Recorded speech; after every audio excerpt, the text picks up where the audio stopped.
Eguerdi on denoi, labur esan da, bizitza plataformak egun honetan erabaki du gertatzen ari denaren aurrean leku hartzea pixkat tokiz aldatuz. Arazo soziosanitarioaren aitzakian gertatu izan den guztiaren aurrean eta ikusiz ze bira eman duen oain egoerak eta ze zarraski datorren 2030 agendaren eskutik erabaki du ekitaldi txiki hau egitea. Batez ere, jendeari esateko bila dezan informazioa gertatzen ari dena oso larria da mundu mailan, Euskal Herri mailan ere, eta pentsauta daukatena are larriagoa. Gutxi barru, udagoen honetan aurki gaitezke oso egoera muturrekoetan. Inork ez daki hain zuzen zertan gauzatuko den guzti hori, baina bai argi daukaguna da, antolatu beharra daukagula herritarrok, gizonezko eta emakumezko guztiok, zeren bai politikariek eta bai gainontzeko erakunde guztiek zintzilika utzi gaituzte, salduin gaituzte. Orduan horren aurrean herritarrak antolatu beharra daukagu. Justo hori da honen ekitaldiaren zentzua. Eskerrik asko.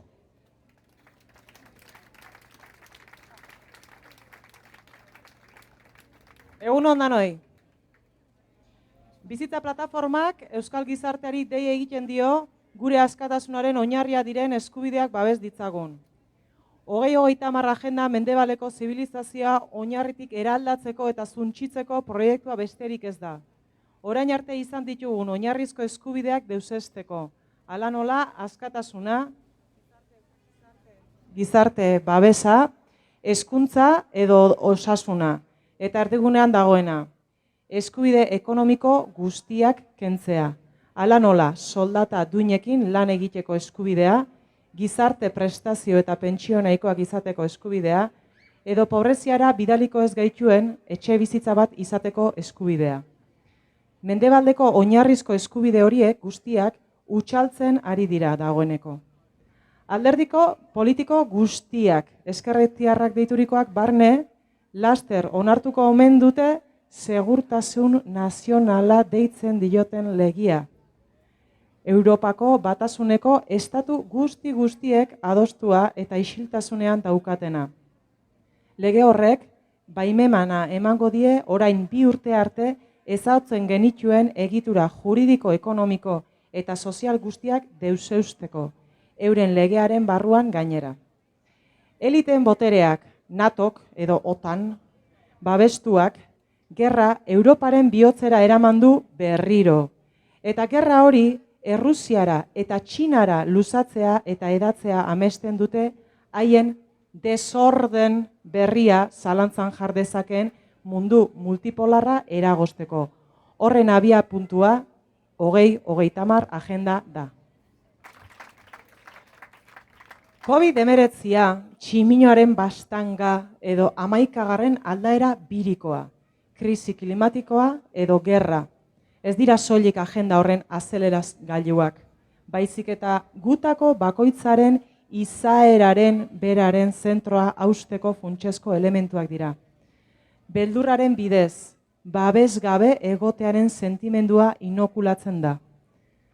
Beldurrak ez gaitu suntsitzen, babes gabe egoteak baizik. Izan ere, babesik ez dugunean kontrolatu ezin dugun benetakoa edo fikzioazkoa den mehatxu handi baten aurrean jartzen gaitu. Kasu gehiegitan, bere buruaz beste egitera bultzatzen duena.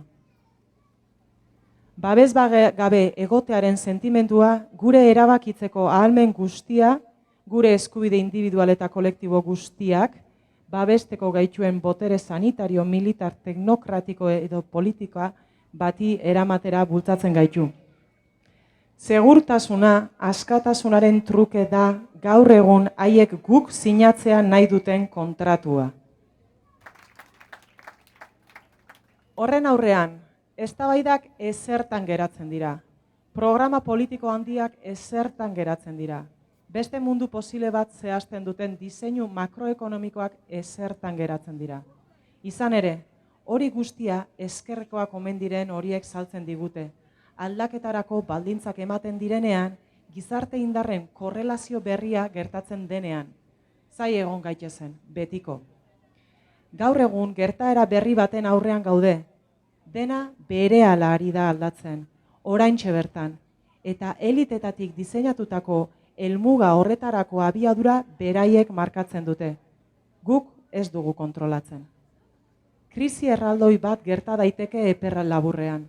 Ez litzateke soilik energetikoa izango, baita elikadurakoa, ekonomikoa, osasun alorrekoa eta are gehiago. Gizakion berezko balioak eta nortasuna suntsitzeko krisi bat izan daiteke. Horregaitik, hainbat lagunek eta taldek gizabideari atxikitzeko prest gaudenok honako hau premia zeratu behar dugu. Herriz herri eta auzoz auzo, zein arloz arlo, sare handi bat osatu behar dugu, gu elkartzeko eta koordinatzeko, babes gabe egonez gaitezen, indarra eta adorea izan ditzagun. Sare horren berehalako helburua gure baitan sortu eta hasten ari den giza potentzial osoa egituratzea izan beharko litzateke. Horrela, elkar laguntzeko eta babesteko harreman berriak garatu behar ditugu. Auzolanen esparru komunalista batean garatuak. 21. mendeko komunala. Gero eta kontrola gaitzagoa den ekonomia zapaltzaileri gure intsumizioa eta alternatiba eskaini behar diogu. Elkarrekin osatutako ekonomia. Batzarrea eta komunala berriro garatu behar ditugu. Burujabetza pertsonal eta ekonomiaren prozesuaren zerbitzura jartzeko. Eguneroko elikadura, energia, etxebizitza eta zaintza beharrak hala nola, osasuna, hezkuntza, laguntasuna, denon artean egitea eta denok ardura hartzea. Eta horiek ondo eraman ditzakegu auzo eta herri sareen bidez, eta horietatik sare handiagoetara eramanez. Duintasun eta askatasun mundu berri bat sortzeko aukera dugu. Hemen eta orain.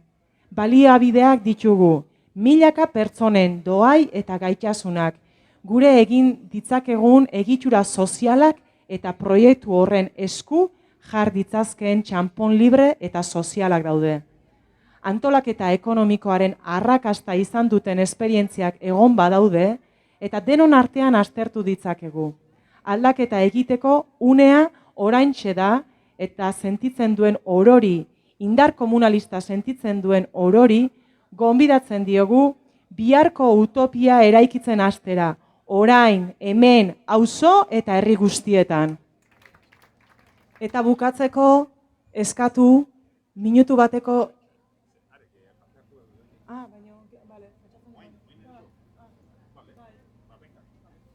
Bai, sentitzen detelako eta hemen baetzkoa eman dielako minutu bateko isiltasuna, 3 urte hauetan hainbat arima jundialako modu basati baten iatrogeniak planteatu duen programarik basatienean eta hor juntzaizkigulako heldu gazte bai aborto ikaragarriak, bere buruaz beste egin duten ikaragarri pertsona.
Bai, eskerrik asko.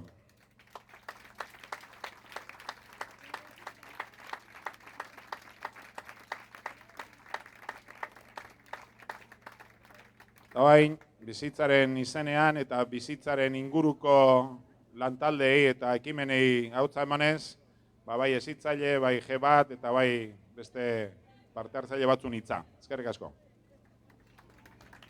Bizitza hezkuntza taldearen izenean nator, eta, bizitzako talde hau espontaneoki sortu zen, eta pandemia izendatutako zoramen honen ondorioz bizitako abusuei nahiko da esateko eta nahiko da hau bideratzeko egin genuen. Hezkuntza instituzioetan edo haietatik kanpo dauden ume eta nerabeak dira gure fokoa. Adin txikikoak izateagatik duten zaurgarritasunagatik. Era berean, abusua jasandako irakasle eta langileak ere babesteko sedea dugu. Orain arte egindako lana, apur bat izan da umeen eskubideak babestu eta bermatu. Zentroei haien betebeharrak, legeak eta lege urraketak gogoratuz. Eta horretan aritu gara. Hartutako neurriek umeengan izandako eragin psikologiko, emozional, sozial eta sarraski hau, helarazi diegu, bai psikologoen elkargo, logopeda, desgaituak, eta bideoak ere sortu ditugu guzti hau jendeari helarazteko. Hezkuntzako langileak ere maskara gabe egoteagatik edo espedientatuak izan dira. Eta haien eskubideak babesteko eta bermatzeko haien egoera ezagutzera eman dugu. Beste alde batetik, firme eta tinko gaude protokolak eskoletatik kentzeko eskaerarekin. Eta bata, toki ezberdinetara eraman arren, badaukagun manifestu bat eginda hezkuntzako langileak eta osasungintzako langileentzako, eta mahai horretara hurbildu ezkero, manifestua irakurri ahal izango duzu eta sinatu protokolo hauek kentzeko. Gero, nahiko da energia honetatik aparte, badakigu ere, umeen benetako beharrizanetatik hurbilago dagoen hezkuntza baten sorrerako lanketan aritu behar garela eta horretan ari gara. Orduan, umeen eskubideak ez urratzea babesten eta familie eta langilei laguntzen jarraituko dugu. Eta ez izan dudarik gugana jotzeko. Beti egongo garelako hor, beti izango da bakarkako lana egingo duzuena zuen seme alabekin edo, baina gure babesa izango duzue.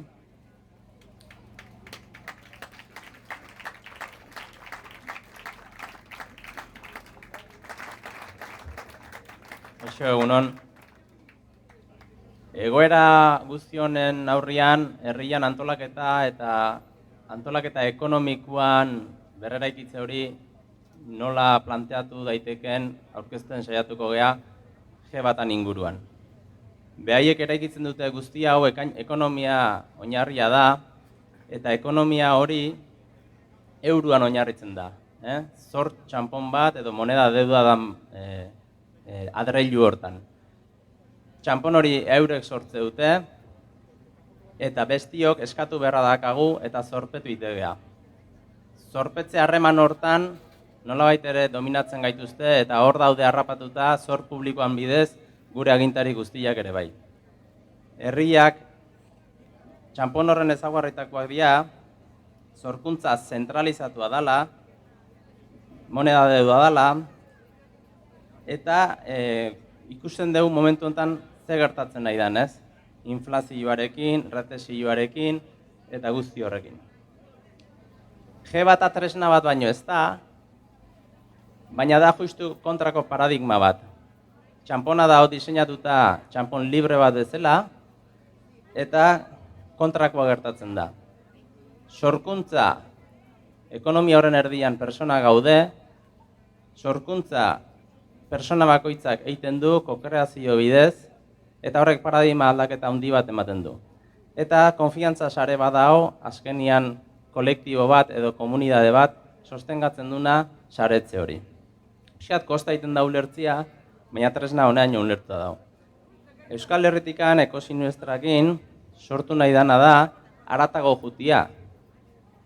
Eotetikan gizarte hau moneda deudan, G-bata tresna bezala hartu, beha dago diseinatuta txanpon libre bezala, eta guk nahi deguna da, hemen jarri deguna, moneda sozial libre, edo gizartian txanpon edo diru libria izatia. Guain arteko moneda sozialak edo gizarte txanponak beti oinarria respaldatuta ondia euroakin. Eta honek justu hori puskatzen du. Oso importantia da beraz, aurreneko aldiz hontaz entzuten dezutenak, pues, G1 Euskadi edo badaude Telegramen hainbat plataforma informatu zaitezkete nola funtzionatzen duen. Eta gizarte edo komunidadea antolaketa hortan, hori saretzeko, Ekosi Nuestran, Nekane Jauraden eskutik eta bar, pues, antolatzen gabiltza baita ere, pues, aplikazio bat, pues, gu gure artean antolatu beharko gehalako, gure beharrak eta gure doiak eta gure talentuak elkartrukatzeko, pues, desanparo horren aurrian, pues, antolatu beharko gehalako baita ekonomikoki ere. Eta eurua, behaien txampona da, beraien adreilua da, hor eraikitzen dute behaien sistema, eta gu hortikan poliki junbergea bide berriak iten. G1 tresna bat gehiago da, trukia izan daiteke, beste ezagatzuk ere bai, bale? Ze presio fiskala, pues, gizarteko transakzio guztitan, pues, ez dakit, 17 o zenbateko izango dan, diru movimentu guztiana. Eskerrik asko. Eta bain, Anton...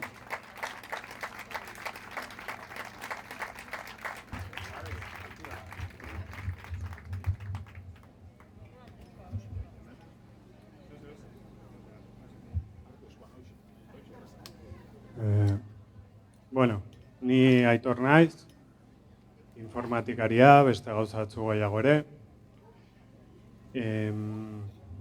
G1 duela urtebete ezagutu nuen. Ezagutu nuenean komunitateak ja egiten zituen Donesi Talentoseko tailerrak. Pertsona bakoitzari laguntzeko zeintzuk diren bere doaiak. Zeratik ez da erresa izaten jakitea zertan aportatu dezaken bakoitzak. Nere kasuan adibide bat jartzearren, nik informatikan o software librearekin laguntzea badaukat, baina nik ere baditut beste doai batzuk. Eta orduan nere kasuan, eta uste dut ariketa interesgarria dela guztientzat, eta etxean egin daitekena, o taldean, bakoitzak erabakiko du nola egiten duen, dela azkenean komunitate baten parte gera azken finean, eta komunitate horrek behar batzuk edukiko ditu. Komunitatea dira izaki ezberdinen batura bat, eta orduan izaki horiek beraien beharrak dituzte, eta beraien jakintza, gogoak, doaiak dituzte. Orduan, hori ni sartu nintzenerako duela urtebete G1 komunitatean, tailer horiek ematen ziren, eta tailer horiek ematen jarraitzen dira, jendeari galdetzen zaio jartzeko papel batetan pentsatzeko ze 10 gauza eman ditzazkeen eta ze 10 gauza behar ditun, etzera 10era iritsi behar, azkenean kontua ariketa egitea da, eta igual akaso konturatzea ez dela erresa jartzea 10 gauza alde batetan eta beste 10 gauza beste aldean, eta ere konturatzea azkenean izaki bakoitzak baduela zer eman komunitateari, naiz eta hasieran pentsatu ez daukala zer eman. Ez dakit, norbaiten umeak zaintzea jarri daiteken gauza bada adibidez. Ez da izan behar, etzera teknikoa izan behar, etzera medikoa izan behar, ez dakit, denok egin dezakegu. Orduan, ikusita datu horiek biltzen ari zirela, nire ustez, hurrengo pauso logikoa zen datu horiek hartzea eta horrekin aplikazio informatiko bat egitea.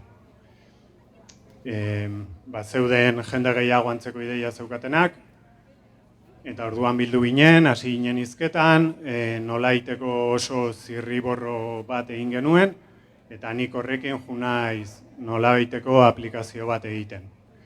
Aplikazioa ez dago bukatua, aplikazioa alde teknikoan nik bakarrik egin dut, eta hitz egiten dut hemen ez kontatzeko nire historia pertsonala G1 horekin, baizik eta baldin badago jendea, teknikariak direnak, ordenagailuekin moldatzen direnak, informatikoak baldin badira asko zobe, eskuak behar ditugulako aplikazioa ahalik eta azkarren ateratzeko. Nik bakarrik egin dezaket, baina nik bakarrik eginda, igual hemendikan urte betera egongo da aplikazioa.